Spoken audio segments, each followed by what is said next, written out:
So Joe, you know about this, but something I've been working on the side is a leadership pilgrimage. Ooh. I still don't even know fancy. what that word means. But basically with a nonprofit I'm involved with, we're going to do a leadership program that's probably a year-long experience. And it includes a couple like retreats on the front and back end. And then in between, there's just like it's a smaller group really committed to trying to grow in certain ways, not just as leaders, but also like as people and spiritually. And so I think why I'm most excited about it is one of the bookend retreats is going to be like an actual pilgrimage in Spain, El Camino de Santiago, which, did you know there's a movie about it? Did you know that movie, The Way, with Martin Sheen? I'm going to go with no, but it almost sounds familiar. So I don't know if I'm just tricking myself. Well, I think it was big for a moment, and I kind of missed it too. But I was trying to pull it up, and like I can't find it anywhere. Like it's on Prime, but you can't watch it. Really? Yeah. You can't even pay for it. Yeah. I'm like, no, I will pay you for it, and they won't let you. But dang licensing probably. It's so weird. And then you kind of like look it through forums of where can I watch this, and nobody knows, or it's like outdated information. But anyway, you might be involved with this too, so that's kind of cool. I don't know if you've had thoughts on it, but I was pretty hooked at Spain, so yeah, it didn't take much more than Spain. That. You said other stuff about a year and everything, pilgrimaging, like growing, I don't know, whatever. But Spain, I'm there. Yeah, what's up? Yeah, it's just really cool because it'll be people are kind of at a point where they really want to level up in a certain way, or really focus on their growth in that way. I don't know, it's different than what we do at Greenhouse, and it's exciting to me. But shout out today actually I have a few shout outs. First of all, Musa, this I'll just read directly. I want to be independent of my 9 to 5. I don't feel like I'm supposed to be where I am. I'm a manager in the cybersecurity space, but my creativity is limited and I can't ever use that side of my brain. I really want some help and guidance so I can learn how to not be afraid and make the leap for success. This is fun. We get so many messages like that where I think people think like I'm the only one who doesn't really know exactly what I'm even asking here. It's like, no, we see these messages all day. There's another one from Liza. I signed up. This is like signing up for something at Greenhouse. I signed up because I'm at this point in my journey that I'm in my late 30s without a degree. Professionally, I'm constantly losing students as a music teacher, and my income's erratic. But also just not feeling valued by employers or students, trying to work multiple jobs and feeling stuck the place that I'm in. So I feel like I could earn more money and make a difference in the world, but not sure how to get there. It's just like, I love the honesty of these messages that's where so many people feel, Yeah, for sure. Also, I wanted to shout out Nick, who was realizing that, I thought this was really cool. Like in coaching, was realizing that his leadership role has now become just solving all the big problems versus like looking forward strategically. And I don't know, maybe it was just something about the way he said it. I was like, yeah, doesn't that kind of happen to all of us? Like, I love that he named it and was now wanting to pivot and really make a lot more space for thinking forward strategically, learning how to delegate better, and like how to have, how to have better one-on-ones and prep for those, and all the stuff that it takes to like be a more strategic leader versus just solving the big problems. That's really inspiring. I know. Yeah. Like, I don't know if there's a reason it's specifically inspiring to you, but to me, I thought I actually like grew up in my career hearing leaders I respected say like, oh, well, my job is just all the big problems come across my desk. And they said it in a way, I don't know if they meant it, but it was almost pitted as like, that's the sign of a great leader. That you're like a good firefighter. Yeah. Yeah. And like, well, if you make it to this level, like this is what you do. And almost griping about it. Like this is all I do, so don't aspire to me. And I'm like, now I look at that, I'm like, wait, but that's actually the wrong job for someone at that level. Maybe they just never. And then it like makes sense because it feels so normal that like solving the big problems is what leaders do. That feels normal, right? And then we wonder why there's so many problems that are coming up. And it's like, well, no one's actually looking forward strategically to anything. That is such a good point. Yeah. Yeah. Oh my gosh, that's a little scary. Okay, so I think we've talked about this personality gripe. You know the difference between like I call it like a monologue person versus a dialogue person. Yeah. And often people are one or the other. It's rare, in my opinion, to find people that are good at both. Do you think you've ever seen someone who can do both? Yeah. I think there's like one communicator that you and I both know that she's so good in conversation and can give one of the best concise 18-minute talks of anyone I know. I think I know exactly what you're talking about. Yeah. I think I'm the same. I can't think of many people. You're the same as in you're really good at both. Exactly. Yeah. Yeah. And really more than just those two things. Yeah. A trialoguer. I mean, no, I am really bad at monologue. And then whenever I say that, people are like, oh, really? I mean, I think you give a good talk and this and that. I'm like, thanks, I guess. But like, no, I know that that's not a strength of mine. And the amount of effort it takes for you to give one too. Yes. So much effort to plan for a talk. Whereas, yeah, people who that's their mode, they're like, I barely spend any time prepping. I could just get up there and impromptu do it. Because that's like the way you give a talk is the way their thoughts naturally flow.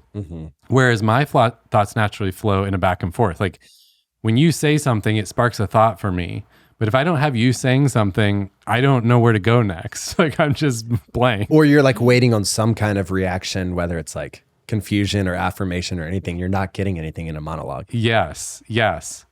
So I thought that was interesting. I never realized that dynamic until I got into this role with leading Greenhouse. But I think that now I notice it a lot. Like monologue people actually need to pause in conversation and let the other person react or respond.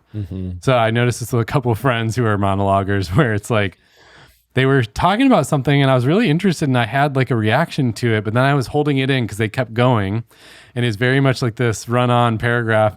And then they said another thing that I like wanted to ask something about, but they kept going and then they finally ended, after like 5 minutes. And I'm looking up, I'm like, I've got like a list of 5 things to ask you about now versus I think a dialogue person will naturally pause and it's like back and forth. Do you ever find that? I find that hard about podcasting, that I actually want to go back and forth more, but feel like I need to monologue more. It's so difficult to tell what the balance is and how it comes across. I feel like in podcasting, you know what I mean? Like in a normal conversation off mic, it feels natural, but on mic, you're like, is that too much? Is it not enough? Did it feel too choppy? Did I feel like I interrupted? Yeah. That's what I feel, at least with it. So if a monologue person needs to like pause and let the other person respond, I think the dialogue person needs to be aware of like staying on track in a linear way. And if something comes up that's like a different track, is just may jot it down and come back to it later. Like trying to be more linear, especially for a monologue person. And it's funny how, you and I started this podcast with Tommy, and you still work with Tommy Thompson on his podcast. He's more of a monologue person. So I would have to work on this where it's like, if I'm too scattered, I would like confuse him. And he's like, where are we going here? Okay. So I'd have to kind of write it down and come back to it versus he's more monologue and he'd have to work on like, pause, let me react to, let me say something there or ask a question before it's too late. Yeah. So I don't know how much of a gripe it is. It's more just like really helpful to think about, to be aware of this, especially if you're a communicator. Well, is it a gripe or is it a myth or like, which one is it? Where's the line? That was a Sunday. Shout out Sunday. Today I'm talking to Kristi Skutvik, who is the founder and principal of Skutvik Consulting. It's an HR consulting company. She's also very much an innovator and somebody who sees a lot of possibilities in the space of people and culture, work culture. And so she has some fun projects going on. But it's interesting to hear her very much nonlinear career path from college to a variety of different jobs that kind of came through just talking to different people, and all the way until, being a business owner and being a consultant and somebody who's creating some new software products. And so it's really interesting to hear her journey. But I actually met her through her podcast, which is called The Vibes Cast. And I think it's really great way that she captures and shares the stories of people and their career journeys as well. So this is Kristi Skutvik. Kristi, you are a person that I just recently met, but we talked for, what was it, 2.5 hours on the phone? It was a long time. I remember thinking and getting off the phone like, oh my gosh, I gotta get going. I gotta get going. I know I was late to something. I'm like, wait, we could have gone for at least a solid 3 more hours straight with 0 breaths in between. Agree.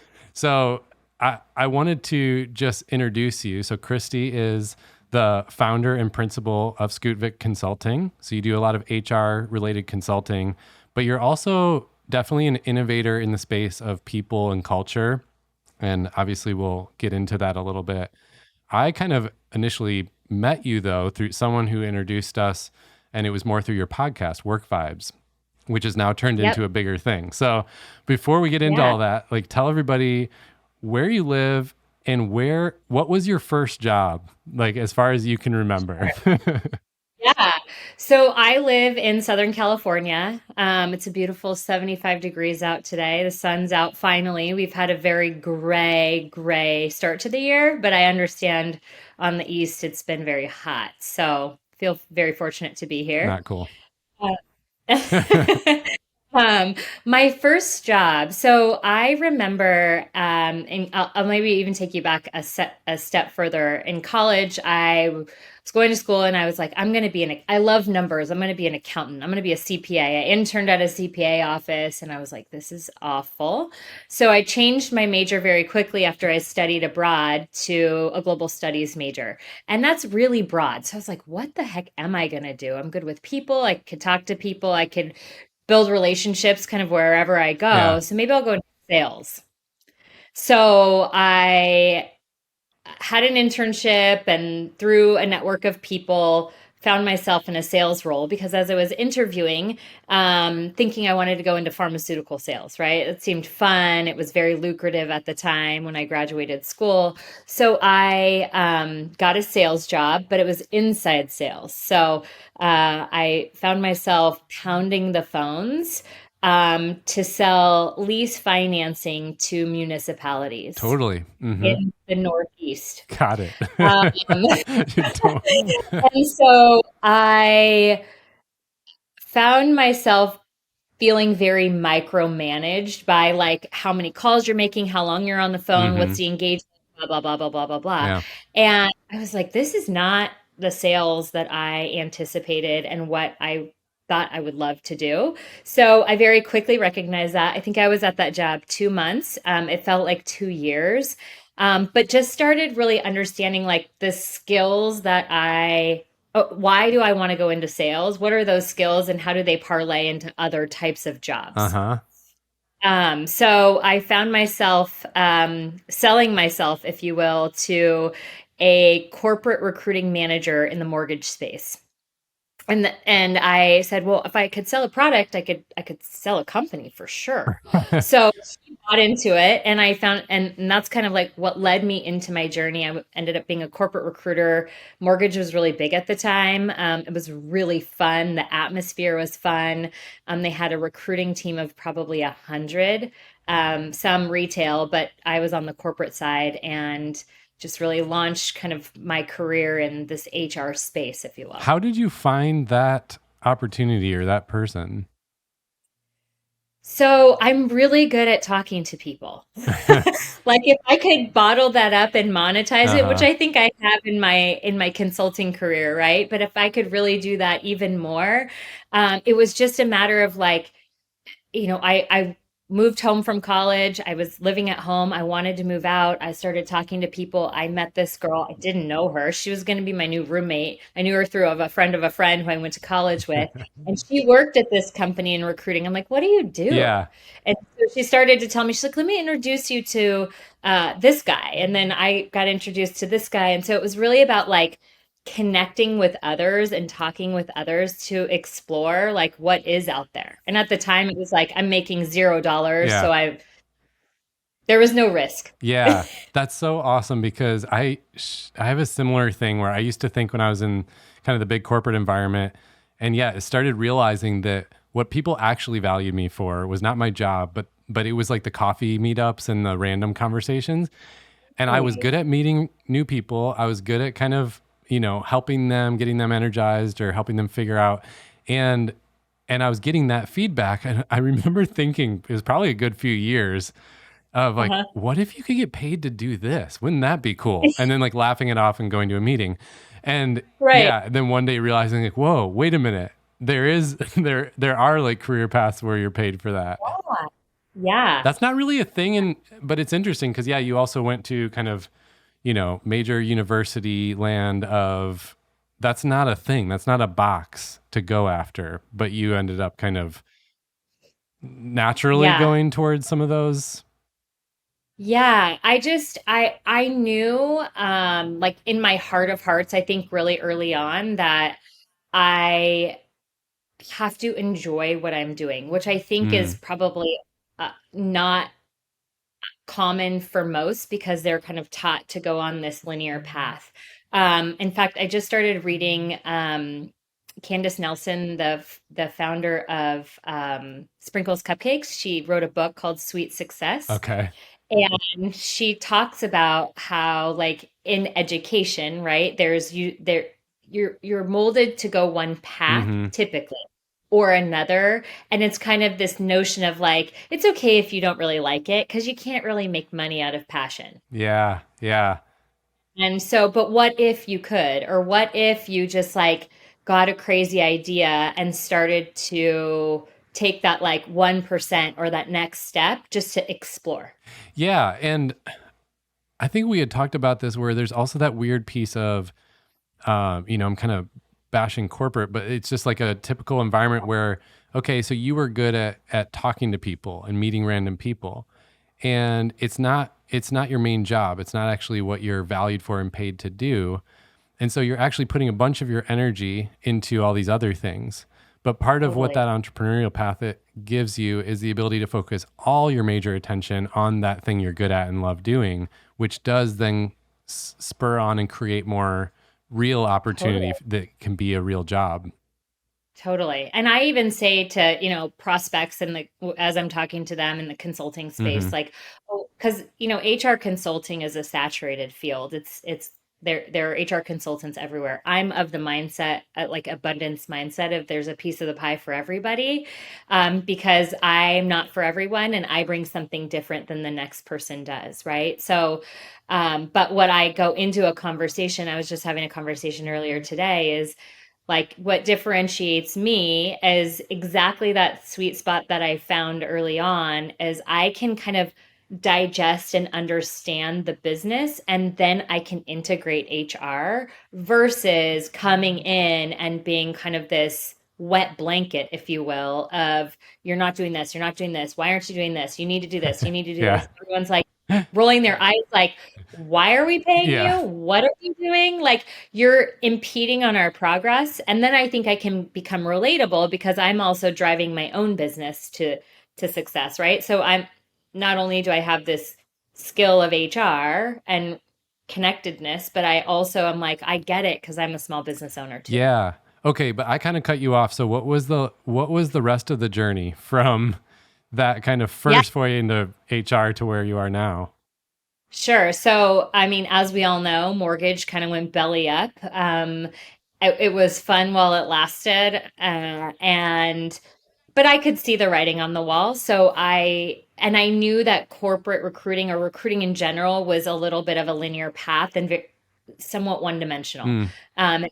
I'm a person of variety. So I knew that there were good parallels into HR. So I left that company, went to work for a medical device company that was very, very old school um, for probably the first 12 months that I was there, but tons of opportunity. Like I could see that like, wow, they do stuff on paper. They have like a window. They literally had this like HR office, and then the new hires would like come into this waiting area, Yeah. and there was like a doctor window. Yeah. And you peered your head out like, hey. Uh-huh. And so what I saw was like opportunity instead of being defeated by like what it is. I saw what it could be. And I ended up spending, a good part of my career there. I spent 10 years. I left for a short stint in the middle, but returned back, and really that's where I knew I had like a different HR skill set than others, because the company was huge, multinational. Um, there was probably about 60 people in HR internationally. Uh-huh. And so I could really see like why they would choose me for this versus somebody else for that, right? And also understood my limitations, because I didn't have um my entrepreneurial spirit was killed a little bit there, because it was like, well, you can't do this over here, you can't explore that over there, you can't do this role unless you choose to move across the country with your family, you can't do Yeah. that. It was like a lot of like, you can't Uh-huh. versus like, you can't, like, let's see where that goes, right? So I would experience that entrepreneurial like fire as I was supporting the client groups that I Yeah. had, because I had flexibility to do things very um within like a small pod, I'll call it, of the client group, but Yeah. not more. I mean, when did you realize though that that was like, no, that's like part of my essence versus, oh, this is a fun project and that's not, or this is a fun company and that's not? So it's probably worth mentioning. I come from a family of entrepreneurs. So my dad owns his own. It's a very small business. It's like a single store shipping business. Oh, cool.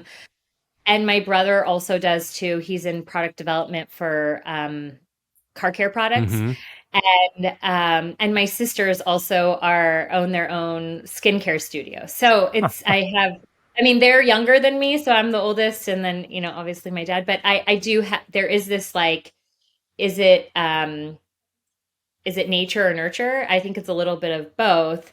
But I always knew I liked flexibility. So Mm. that's what I'll like pull it back to, Mm-hmm. even from the get-go of that corporate recruiting experience. Yeah. Um, or the sales job. What I knew I didn't like is like I had to be in my seat at 6 a.m. and I had to be making these phone calls. And I was like, but what's the bigger goal? Like, why are you tracking me on this? Mm-hmm. If I get all these deals, why does it matter how many phone calls I make? Yeah. Like, what Right. if I get into the office and I'm meeting with my clients and there's high satisfaction and I'm getting the deliverables done? Like, why does it matter if I'm there at 8 a.m. and I have to leave at 5 p.m.? So I was always questioning kind of this norm of things, Mm-hmm. because I liked the flexibility to like get my work done and be able to do some of these other things that I enjoyed doing. Oh yeah. I mean, I remember specific times where it's like I was dinged because I wasn't there at 8 and leaving after 6. And I'm like, but I got more done than all the people sitting around me. It's like this is 100%. so backwards, but It's yeah, so weird. when you get stuck in these systems of like, but this is the rule. No one's Yeah. questioning the rule. I find that interesting. Like the people who are and it's not just entrepreneurial people. I find there's just different types that are like, but why? Yes. Yes. And I even find in like my consulting engagements, right? Mm-hmm. Like I consulting the business on certain things, and then they'll encounter an employee relations issue and we'll start to talk about it. And I can feel like the threads of my being coming out in that, Yeah. like, why do they have to be in the office? Mm-hmm. Like on that specific day, or like, hey, but what it does is help. I stand back and I say, okay, help me understand the why, and they're more receptive to me being a consultant and asking that why than somebody else internally. Yeah. Okay. We could go down that path for a while, but before we do, like, what else? Tell me a little bit more about the journey, because you were telling me about even some new ideas and ventures, and it sounds like I was almost picturing like the HR consulting is this thing you're in, but you're also like moving through it to some other things. Yeah. Yep. Yeah.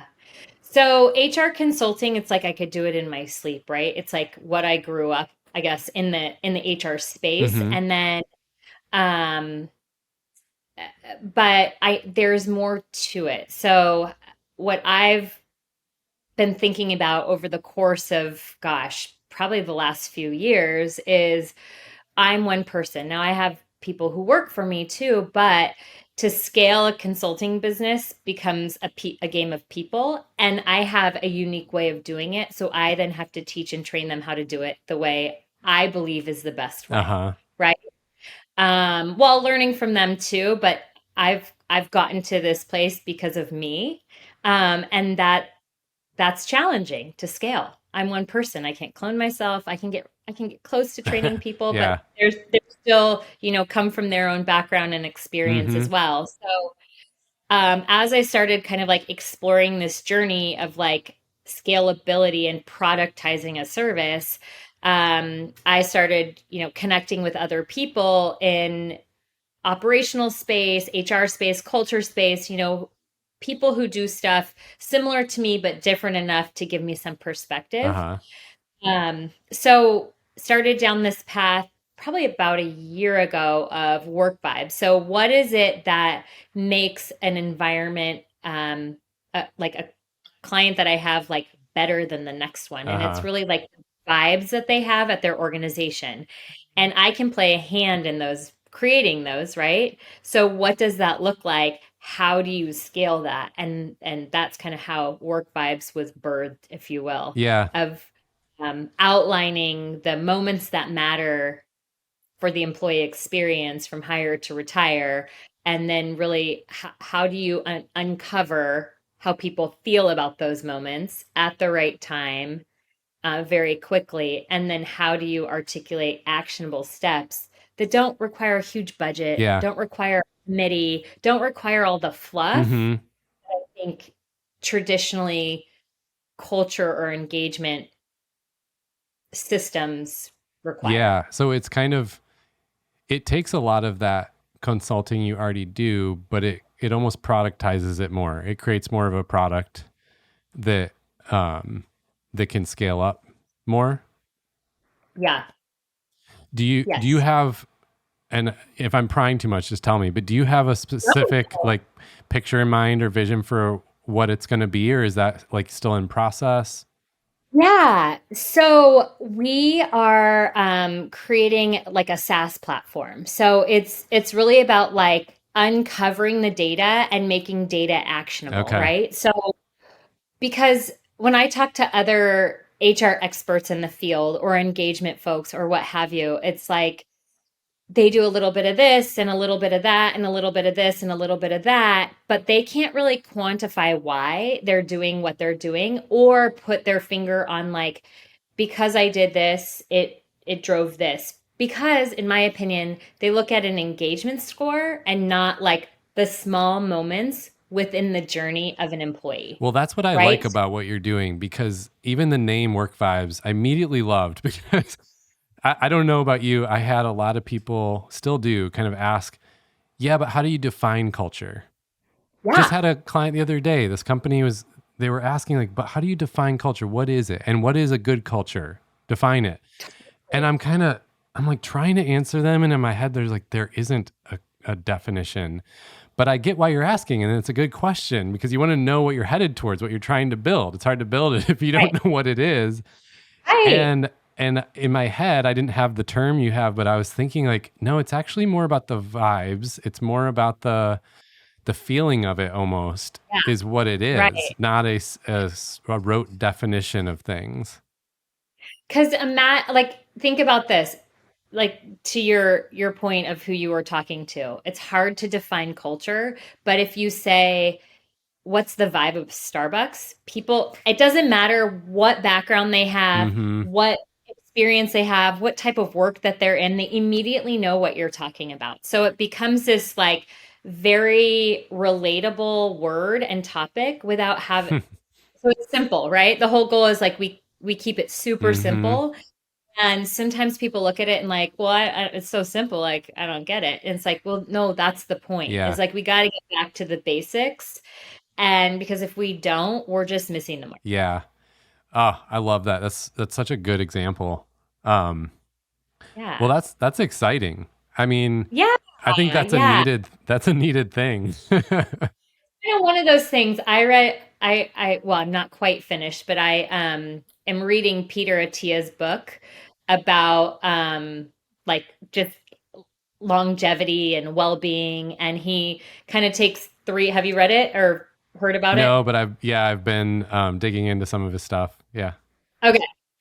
So he talks about like medicine 1.0, 2.0, and 3.0, right? Of like pre-penicillin treatment, and then 3.0 is like what we're working towards, which is really prevention. Mm-hmm. And so I liken kind of what we're doing into three parts too, like HR or engagement. 1.0 was like when HR was personnel and it moved to HR. And then it became like this thing, like almost like business partners, and it became this thing. Then you go 2.0 is like this engagement era. And we've been in it for a really, really long time. Engagement, culture, people, Mm-hmm. HR changed like people operations, like to get more, business minded, if you will. But I really think we're on the brink.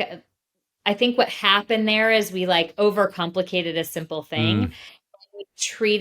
We assessed information to treat a problem versus ask about things to prevent a problem. Yeah. And so in this new space where I see work vibes is really engagement 3.0, like that prevention that Peter Attia talks about, to get ahead of those things. Mm-hmm. They're going to happen. People are going to be disengaged. People are going to leave an organization. But what if all it took was like at 90 days, you got some feedback that was consistent and you started to change that, and all of a sudden the vibe of your organization just naturally and organically changes Yeah. because of one thing. Yes. And it shifts it to more of a designing the culture you want versus Exactly. reacting to, oh, a bad engagement score. How do we fix it? I don't know about you. When I see those scenarios and I've worked in trying to help with those, I think they're actually impossible scenarios. Yeah. Well, and the feedback I always got was like, we would do these engagement surveys at this big company that Uh-huh. I worked at, and then it would take a few months to get the data back, and then it would take a few more months to like assemble a committee and get a budget and then start working on it. Okay, so you're 6 months in, and then people have forgotten, like you're starting to do all these things, but there's no tie back to like the data that they originally gave you. So on the next one, the biggest piece of feedback is like, you got my feedback and you didn't do anything about it. Yep. Yes. It's like, but we spent hundreds of thousands of dollars trying to communicate better, and yet you didn't even see it Yeah. because it's overcomplicated. Yeah. That's really, really interesting. Okay. So what do you, And you're like the Amazon effect now, right? Like everyone, like right here, right now, feedback is shared immediately. A score is given immediately. So that's really like what we're trying to emulate, because it follows like what people expect. yeah. Yeah, I know. Of course, probably did the same thing. Like when I set out to start Greenhouse, I did have a list of things. I'm like, this is what I'm designing. Mainly reaction to things I hated about other Totally. experiences, but there were some Yeah. that were just positive, like this is what I want to build. And yeah, that setting out to design a culture, it kind of, you're right. It creates other things on its own that you didn't intend that are good. And like the biggest one for us is that kind of feedback culture. It's just part of how we do things. So now there's never Totally. that problem, or there's rarely that problem of like, oh gosh, there's this big issue. How do we address it? Yeah. Or I just feel like I don't grow here because I never get any kind of like commentary on how I'm doing. It's just like Yeah. when you try to address those symptoms with a Band-Aid, then it's a problem because you're just talking about feedback versus like actually doing it as part of the air we breathe. Yeah, it's like your way of being, right? Mm-hmm. Like it's like setting up. I will never forget this. Being asked to set up a mentor program, right? And it's like awesome. And I feel like every company at some point in their journey wants to do something like that. Mm-hmm. But when it's like inauthentically connected, you're connected to somebody as a mentor, Yeah. you're like, think about your own personal mentors in your life. It's like they crossed your path, you build a relationship with them, you feel connected to them for one reason or another. And then, like, we're going to inauthentically create this process in an organization for mentorship. Yeah. Like, I don't know. I always like, it's like, I don't get No, it. actually, we're not. We don't even get to that. First, we're like spending all our time creating decks to try to convince people why mentorship's important. Right. Yeah, it's like, why can't we just like have a conversation? I'm like, I know you and I know you, and I think you could really benefit from getting coffee once a week. I know. Oh, wow. That's really cool. What do you hope future Kristi role Yeah. wise, how do you see your time divvied up between these different kinds of things? Yeah, I mean, my ultimate like purpose statement, I would say, is to help people see the possibilities because I know that like when you open your mind to think beyond, the possibilities are really endless. And I believe that like cultivating and following your things that you enjoy doing will like the money will follow. And I know maybe that sounds cliche. Yes, everyone needs to make a paycheck, right? But I on the book, the Sprinkles founder book, she was saying like one employer drives decisions when you work for an employer. When you have clients, like multiple clients drive your decisions and your input.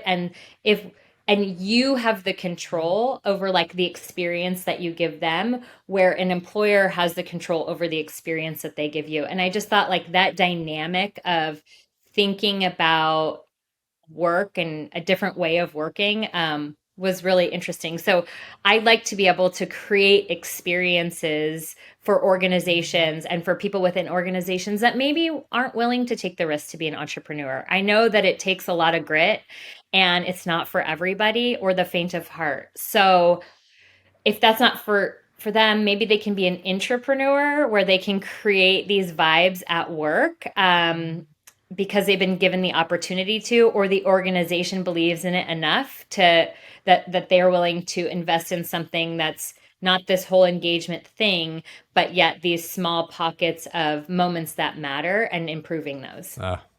Love what you're doing. Okay, so I highly recommend to people listening to check out Work Vibes podcast. What else? Where socials, website, where can they check other things out you're doing? So getworkvibes.com, and then from an HR consulting standpoint, skutvik So, think that this whole idea of work vibes and HR consulting kind of commingle, if you will. And so I'm integrating, work vibes into the vibe that I'm doing as I'm doing HR consulting because they're very interrelatable. What we're hoping with Work Vibes is that we can touch way more people and way more organizations because it's more scalable. Yeah. And it's not necessarily people focused. We're creating programs, leadership forums, leadership training on demand, et cetera, that allow people to access information and the things that we're up to without a person being there. And we want to empower those within an organization to be like that experience ambassador or that vibe ambassador, if you will. Nice. Well, I have a feeling you'll be back on. Yeah, I could go on and on and on and on. Well, thanks for coming on. Thanks for having me. I appreciate it. Yeah, cheers.